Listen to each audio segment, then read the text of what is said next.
समाधि साधने के लिए सर्वप्रथम समय रहते व्रत नियम इत्यादि लेकर के, अनुव्रत आदि लेकर के, महाव्रत आदि लेकर के कुछ समय के लिए 2 4 6 साल साधना करके फिर धीरे धीरे उस साधना के माध्यम से शरीर की शारीरिक साधना भी होगी और मानसिक साधना भी होगी, और उसके माध्यम से शरीर के प्रति जो निर्ममत्व भाव जागृत होता चला जाता है, और अंत में पंच नमस्कार मंत्र के उच्चारण के साथ उसकी समाधि हो।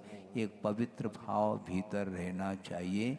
और आज ही स्थिति के दिन आचार्य शांति सागर जी महाराज कुंतलगिरी में 36 उपवास बोल रहे हैं, बहुत होता है?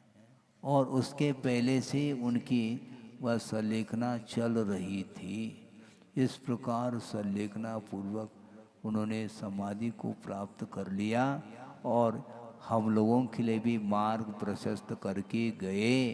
इसी प्रकार आचार्य ज्ञान सागर जी महाराज भी, उनकी भी संलेखना अच्छी गुरुदेव ने ही कराई थी 4 उपवास के साथ। और जेठ वदी अमावस्या लू लपट चलती है, और वो भी राजस्थान में है, रेतीला वह।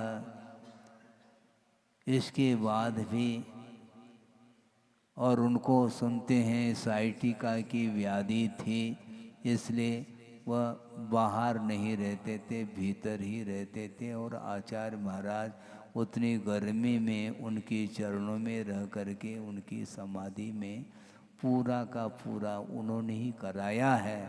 और अंत में उनकी समाधि भी अनूठी समाधि हुई है।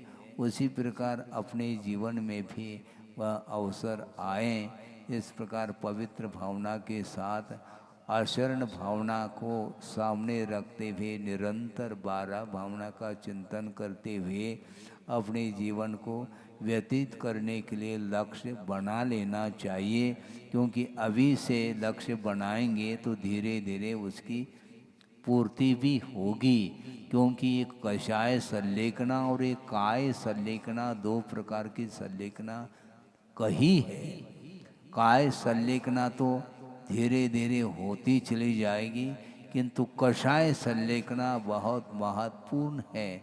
शरीर के प्रति ममत्व भाव कम होता चला जाए, यही कषाय संलेखना मानी जाती है। उसके माध्यम से शरीर के प्रति निर्ममत्व भाव निरीता आती है, तो निश्चित रूप से उसको पड़ोसी मान करके वह साधना में लीन हो जाता है। तो उसके लिए वह जीवन उसका सफल बन सकता है।